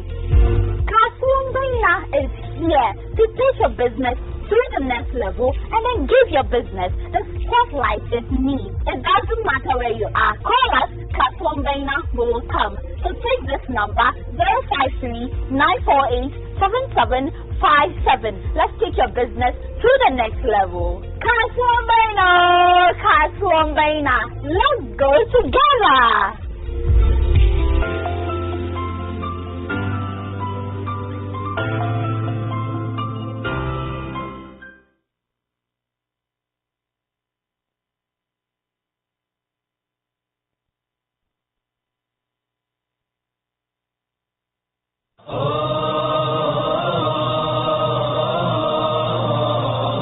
Assalamu alaikum wa rahmatullahi ta'ala wa barakatuhu. Mun san zai ai salamun moragar nan kurkan da wargo. Allah hido kan Baina TV na san borshe kan ci ga ka ta warshe programu kan shi gane addina fahamu warshen narakar da faham. Programu go fandara aguka irkoi ne man gaggana man gabai jina man gaggana taga fannan gaggana in shin gabai ga shirka ka talfa kayantai alfaberai e makaki fahamandi Dina Misalu. Dina Famu every Sunday at 8:30 p.m. only on Baina TV.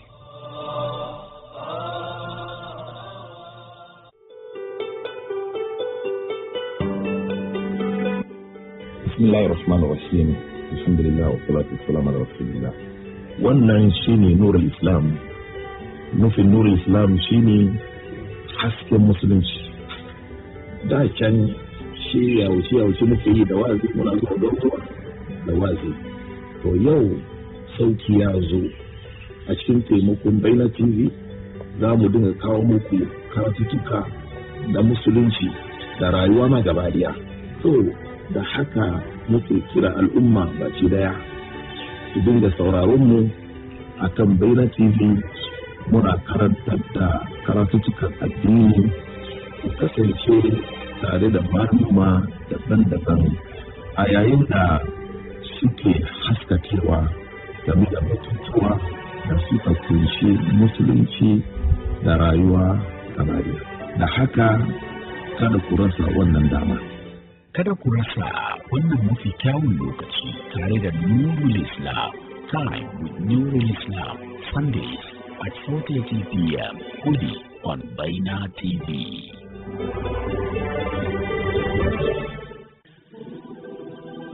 Assalamu alaikum wa rahmatullahi wa barakatuh. Ejidi for itumunina salama. Let the Bible and Quran take organization. Any Baina TV and I yet at the Suya, a Kanipa Koma, at the Suyan Sua, a brown training Kiafiaso. Nasadi Suyi, a Bible and the Quran, Tiri, a brown Baina TV. Yadati, Namisuminamre, the Yesia Umwa, the Tosuko, our Bible and the Quran.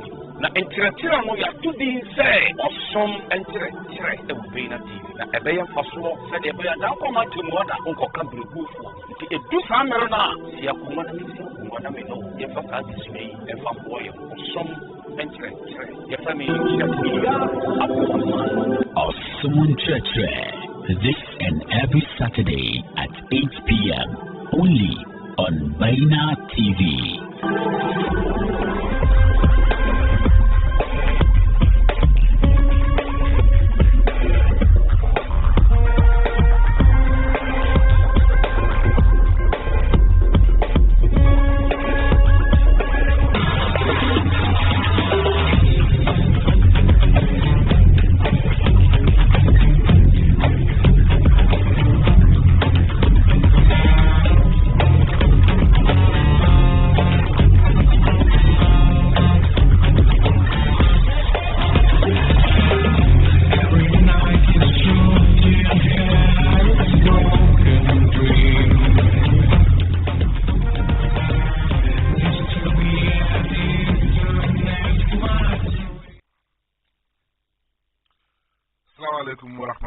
ta'ala wa barakatuhu jama'a muna muku sanda zuwa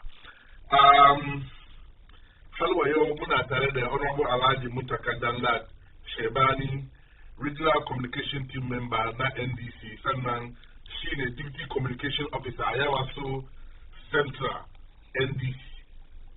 Yana nema a bashi position na bosses wai bosses shi bai zuwa kuma za shi bisa so za mu roki yan Ayawa Central Honorable Muntaka Shebali has been instrumental when it comes to communication na NDC. Sannan muna tare da Honorable Modestin Bangata, CEO, shugaba na Sutura. Sannan yana cikin MPP communication team. I wanted to say something about the national wing of the New Patriotic Party. You see, kuda kukate kuna some positions na nasara na MPP. Bale Greta Kanga. You see, it shouldn't be business as usual. Kakira Woni, most of these media houses, nan ba kallon su ba jin su, akwai inda ake kallo, akwai inda ake ji, akwai inda musulmai, akwai inda mutane zongo suke ji, akwai inda suke kallo. Saka ce wai ke babban nasara ne. Sai producer ya kira ka ko a kira ka sai ka ba da reason. At the end of the day, when advocacy kake yi ma ka within the Zongo community, kuna there west ma flag bearer ku resources ne. Mame to me ho chokwa. Na me adoma next week I will look into this issue. Me fire pa. Me fire. Me bubodi me fire. But your fancy, no entry.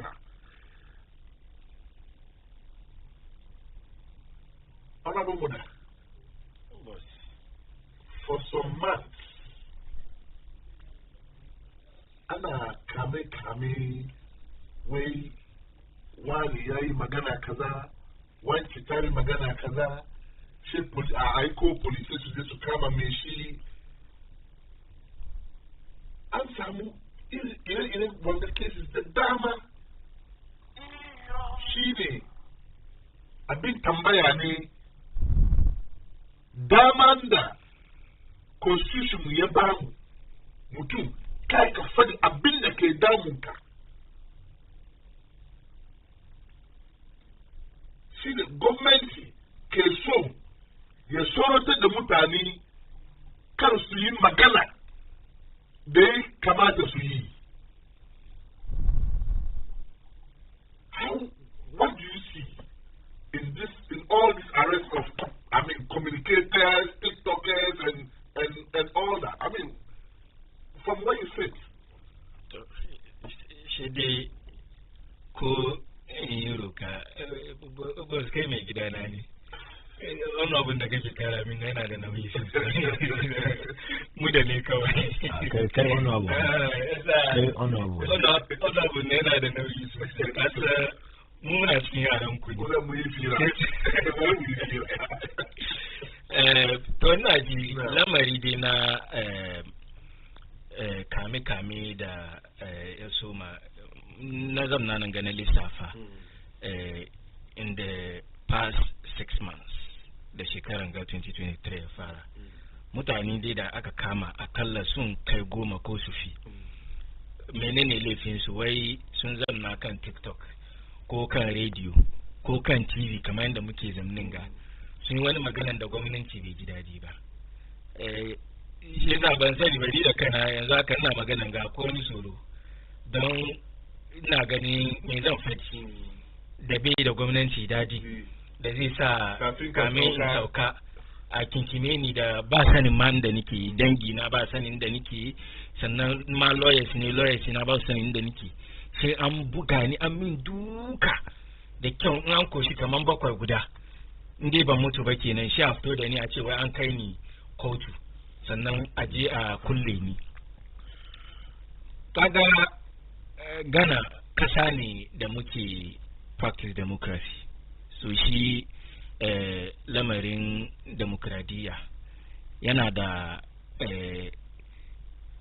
da ya ake kiran shi yana da nashi dokoki da ake bi constitution muke aiki da shi wannan constitution ya ba kowa dama kuma cikin wannan constitution ne muke kowane ne garin ga including the president shi shugaban kasan da su police da su sojojin dukansu cikin constitution no suke cire suna su power haka nomu kuma mazauna kasa constitution ya gwada mana duk abin da muke da shi duk incin da muke da shi as mazauna kasa haka no bakin da ke zuwa kasa shi yasa kusan constitution nan shine manualin da mu duka muke doka muke duba yaso ya saranta mana rayuwar mu yanda za yi at the end of the day nan baka tuca na ban tucan ka wanda ke da karfi kan wani bai tucan kan wanda ke da rauni ba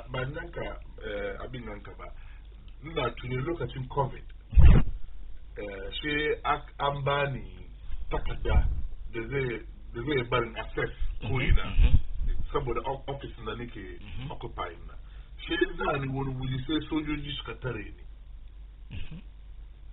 wai me yasa da ni wuri sai na cire takardar nan sai ce bai sai na tambaye shi me ya baka dama da iko ka tare ni exactly doka kace doka to wannan doka ya ba nima iko da takardar ga in shiga inda ya kamata in shiga exactly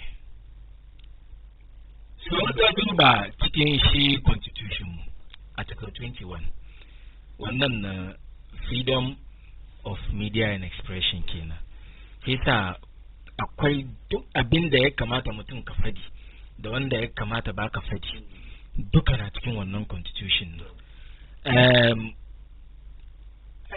ka san abin da ni yake ban mamaki da tsoro cikin abin da gwamnatin NDC yake yi akan batun kame da kulle mutane wai don su yi maganan da bai da gwamnati dadi ba shine ina cin kowa dai kasan mun ga ya san wane ne Kevin Taylor sannan ya san aikin da yake ciki don ba wani babbacin garin ga da shi wannan kai dai bari dai inda ya janye amma shi wannan mutumin ba wani babba garin ga da bai ci mai cin mutunci mai zafi da na walakanci ba kai har kan kakanmu chief imam duka ya zagi ya kira utunfo ya zagi ya kira sarkin asim ya zagi ya kira gamance ya zagi ba wanda mutum da aka san shi garin ga da ya zama na babba da ake ganin mutuncin shi da kiman shi da shi wannan samarin da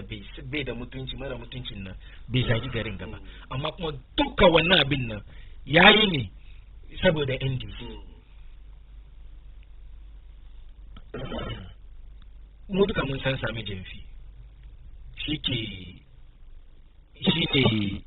ne mai ragaman shugabanci na batun lamarin communications NDC Sami Jamfi ba shekarun shi bai je nisa haka ba amma ba wani rashin kunya da cin mutunci da bai yi ma manyan NPP da tsofin shugaban kasa Akufo-Addo da tsofin mataimakin shi Dr. Bawumia da matan shi har da familin su ba wanda Sami Jamfi bai ci da mutunci garin gaba akwai wani samari kuma shi kuma yanzu sun kai shi wai Malik menene ba wanda shi ma bai ci ma mutunci kasan gaba na rashin kunya da na walakanci Felix Ofosuka ce yau shi ne mai magana da yawun gwamnati shi ke minista na communication kenan da duk lamarin da ya zama na communication na gwamnati ya zama kan TV garin ga ya ce Akufo-Addo yana da kansa Akufo-Addo ma kamin gafara yana da hernia Akufo-Addo an ba shi watanni kadan ya cika ya kusa mutuwa duka wanga cin mutuncin walakanci ya NDC sun zamna sun yi da tsofin gwamnati ba su bar tun kan shi shugaban kasan har kan karamin mutumin da ke cikin wannan gwamnati ba amma dukkan nan da aka yi su wannan gwamnati da yake mu ya NPP muna respect the rights and freedom of speech mutane sannan kuma mutum baka samun kowa ya soka kuma baka samun kowa ya fari maka abin yabo.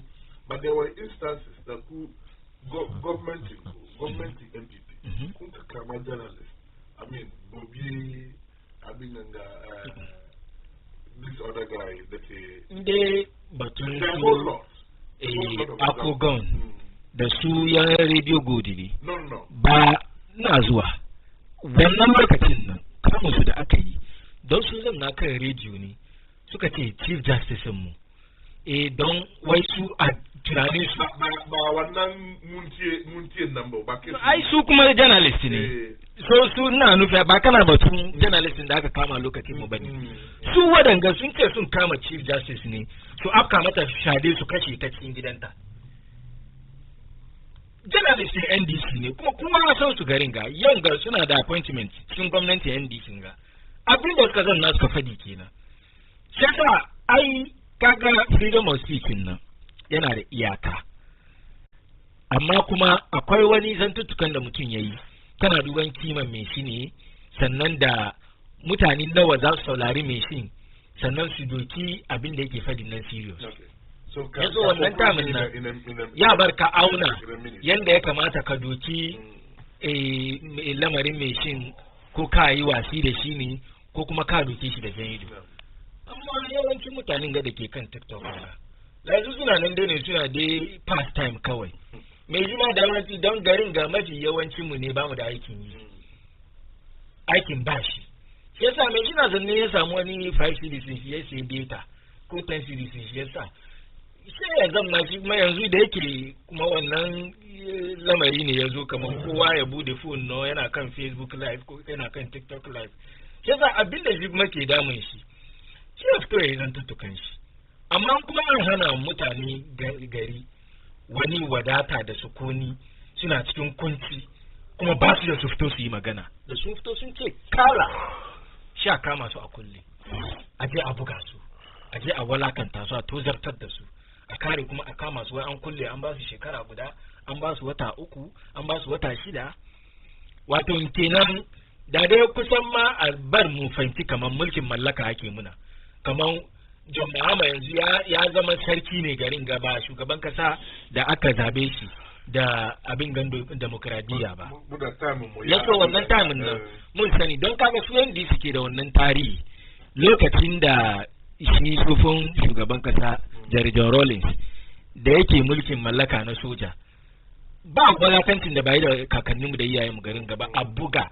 a je a kwashe judges a je a libe su a kashe sai yasa wannan abu ne na NDC sai yasa mu abin da muke so mu fahimci ne in dai wannan lokaci kenan kuma muka koma ciki ne ba da garin ga mutum ba ka iya ka fara kuma ka iya ka yi wani magana kan kai cikin masu wanda kake cikin garin ga in kai magana kama a kulli okay all right wannan mutaka ya kare in 2 minutes ta mu ya malam kabar ya magana kusan 10 minutes kabar in 2 minutes ba ga gyara mini ba kagan wani bi shi yana bani mamaki ina da ban mamaki shi a za ce wai wasu maganganu an zo ana zaune ana son a defend before kai magana introduction on the issue of flood when you have sent very powerful message give me a second to read one now. Go ahead. Said, Assalamu alaikum wa rahmatullah. Please, I'm happy you people are discussing the topic of flood, but I might say talking alone cannot solve this problem.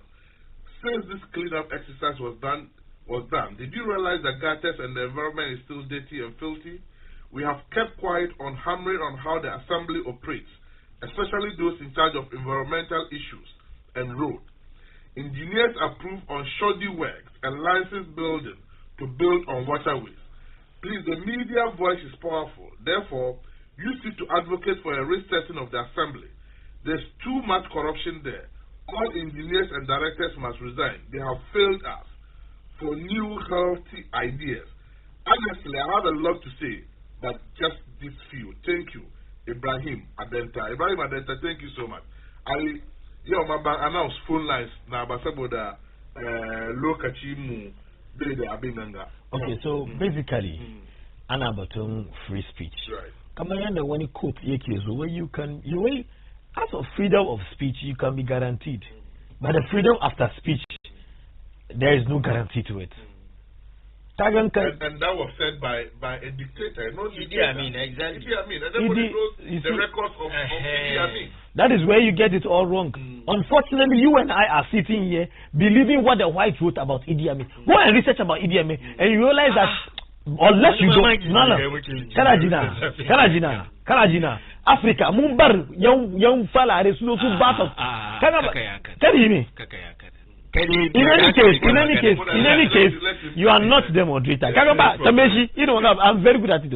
In interjection, I am good at it. No, I'm telling you. In the Ghana, so next time, in Ghana, so muka meet. Your booty, your body, open floodgates. We will interject. So do we with some very healthy discussion? No, I mean everybody knows me who I am. Good. You could say. Number one. For the one for the number, for the Mokma as a dictator, but for because of the laws everywhere. Imam Ali alayhi salatu wasalam ina ce maka where alishi is one of the softest part of the world of the body, and yet it's one of the most dangerous parts because of words. Yes, now let's go back to the competent court of jurisdiction. Let's go to the law. What does the law? In fact, before I even list the people in the Akares, Ekebatu, when Ansansu, Caleb Koda. What did he say about the MPP that can raise the quarter of these people, but not for cooking. Captain Smart, did he threaten somebody? He only spoke about what was happening. Arresting him more than 21 times. Captain Smart, everybody knows this. Oliver Baka, Mayor Fadi. Oliver Baka, Mayor Fadi. And yet, Baba. Baka tsoron Allah kana batun musulunci Oliver Baka ya ce yayi kushe kana so nan kana so ka yada no because ba ga ce kaman wani ya samu And you are talking about just anybody, any top dick and Harry going to social media, yes, I will data. Malam, can you tell me again daddy but I'm I want to believe for code the back meet oh, I'm very certain, so go ahead. Have a few days today. I don't think I'm gonna listen for me, Malam, let's go to what the law says. Anabatum to the Criminal Offence Act. The Criminal Offensive Act at 1960. Specifically at 29. Yana batun me za ka zauna wani ka fadi da zai zama criminal. Bai ce kama go down gashi nan ga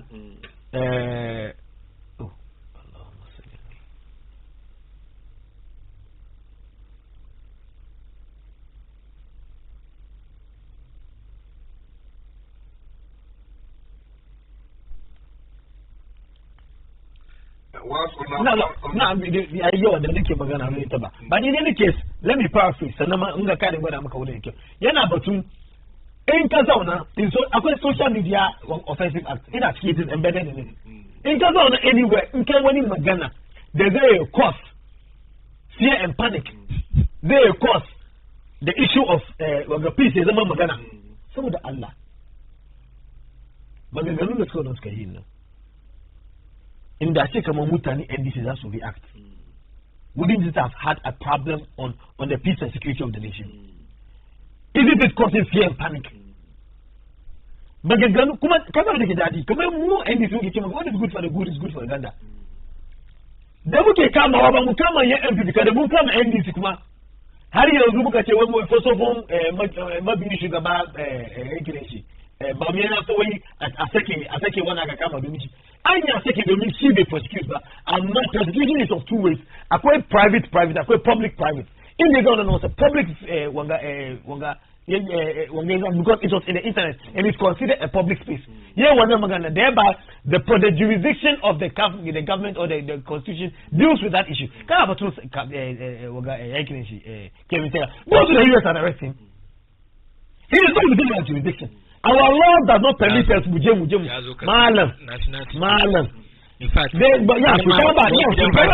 okay, Gari. Da ke cantonment. Ya zo ka sanga go na arrest. Ina da ka sani. Ya zo ka sanga. Na rama abin da ke. No, haka ba pen ba. Ba na ga. Ba sai da muke yi ba. Kai magana over 10 minutes. Kai magana over 10 minutes. I didn't interject. No, ya magana over 10 minutes. I didn't interject. I what do you know how many corrections I have to do? No, does you know how many corrections I have to do for him? Signaling me that we have run out of time. Yes, but at least okay. So okay, let me give you a minute. To wrap up. But yes, I'm only reiterating. It will be a beautiful program. So you should be ready whenever we go. You wrap up. Yes, in my wrapping up. Producer, give me a minute. In my wrapping up. Ina ka san kaman da ake kamawa ba mutum guda kada aka kama ba. Ba wansa kada ba aka kama ba.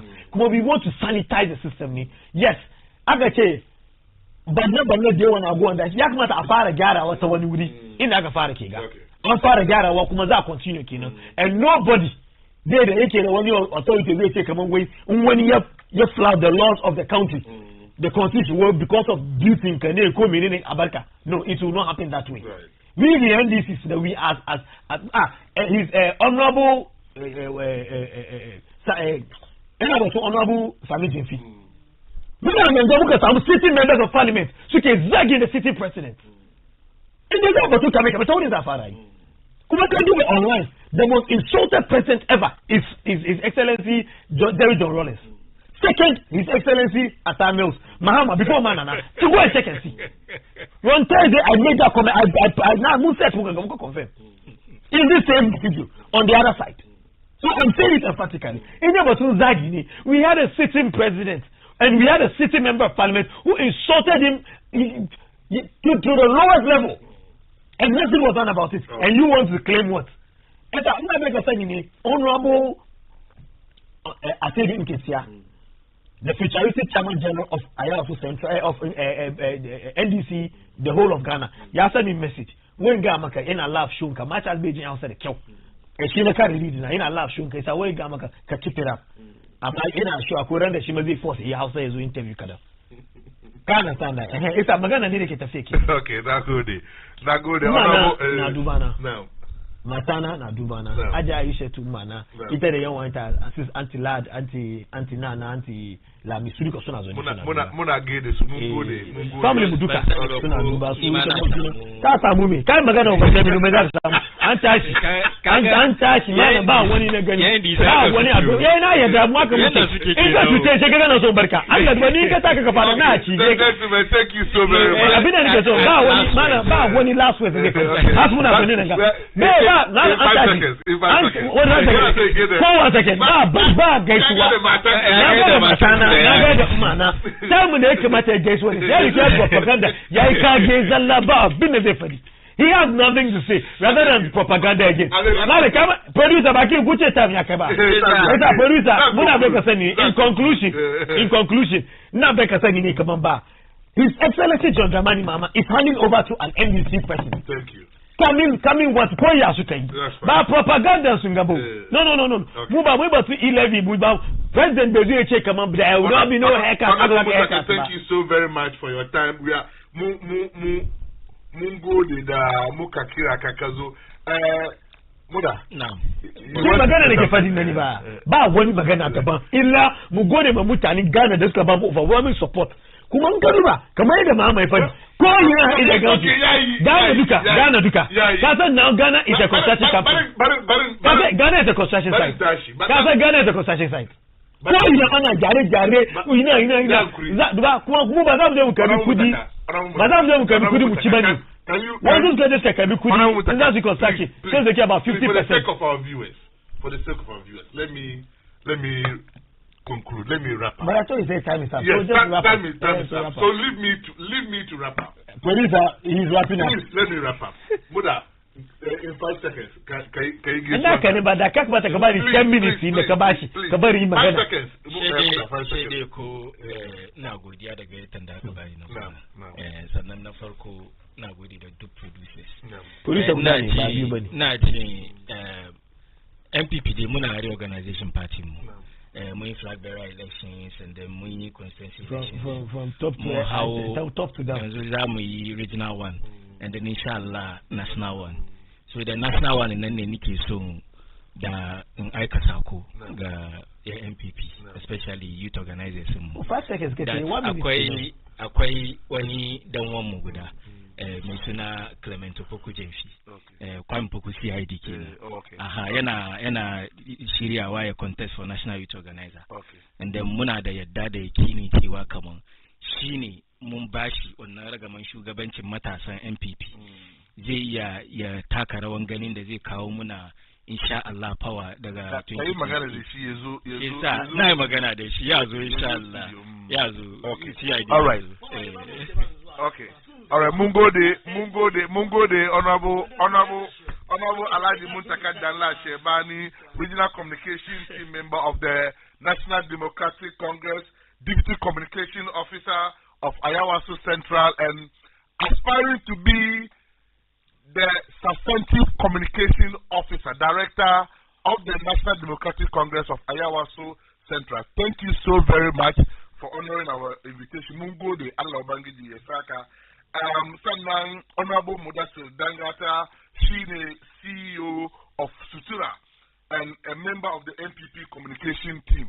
Yenzu Yaba na Franchi Kaman yana cikin chief campaigners na Kwame Poku CID for the position of national youth organizer. Gentlemen, thank you so very much. I would really love we do this again. And it would be lovely to. Yes, next time, and I will moderate the show. Oh no, I will break. Jama Mungore yao kugafacheni bangia nabu the phone lines ba kuya filming. Inshallah next week ngale ba mudama muka kuma meet mumbu the phone lines. On this note, Assalamu alaikum wa rahmatullahi ta'ala wa barakatuh.